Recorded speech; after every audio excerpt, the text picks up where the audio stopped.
Oh my gosh!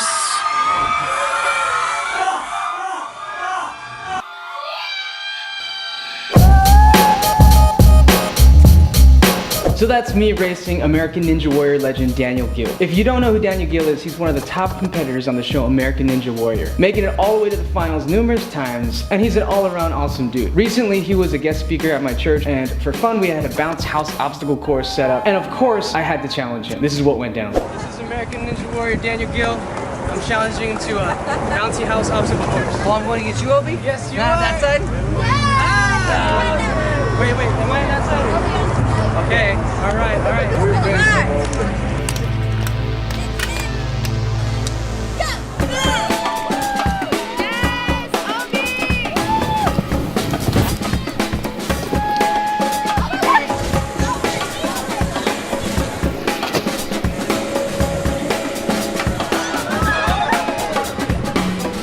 Oh my gosh!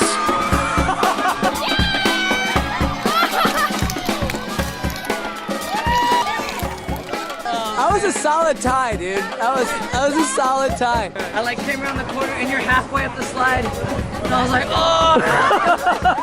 And I was like, oh. All right, there's your next calling, Obes. So initially it was ruled as a tie, but upon further review of the instant replay, this is what happened.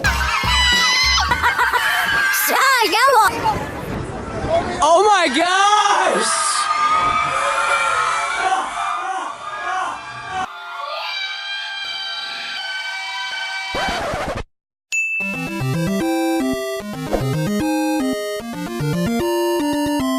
So there you have it. I officially beat one of the top American Ninja Warrior athletes, Daniel Gill, in an obstacle course race. Now granted, it was a bouncy house obstacle course race. If it was a real ninja race, he'd probably kick my butt. But nonetheless, Obie won, Daniel Gill 0. All kidding aside, Daniel Gill is one of the top Ninja Warrior athletes out there, and I believe it's just a matter of time before he wins the whole shebang. And of course, in these vlogs, I try to insert a little chunk of spiritual wisdom, so here it is. So Daniel Gill is a professional athlete that consistently trains and races some of the most insane obstacle courses imaginable. Now, I'd venture to say that when he's training and racing these courses, his mindset is one that he's racing to win. I don't think there's any professional athlete that jumps into a race saying, you know what, I want to race to lose. The Apostle Paul likened living as a Jesus follower to a race. And he wrote in 1 Corinthians, do you not know that in a race all the runners run, but only one receives the prize? So run that you may obtain it. Every athlete exercises self-control in all things. They do it to receive a perishable wreath, but we an imperishable one. If you identify yourself as a Jesus follower, you are in a race for an everlasting prize that will far outlast the $1 million Ninja Warrior grand prize. Although that'd be nice, you can't take $1 million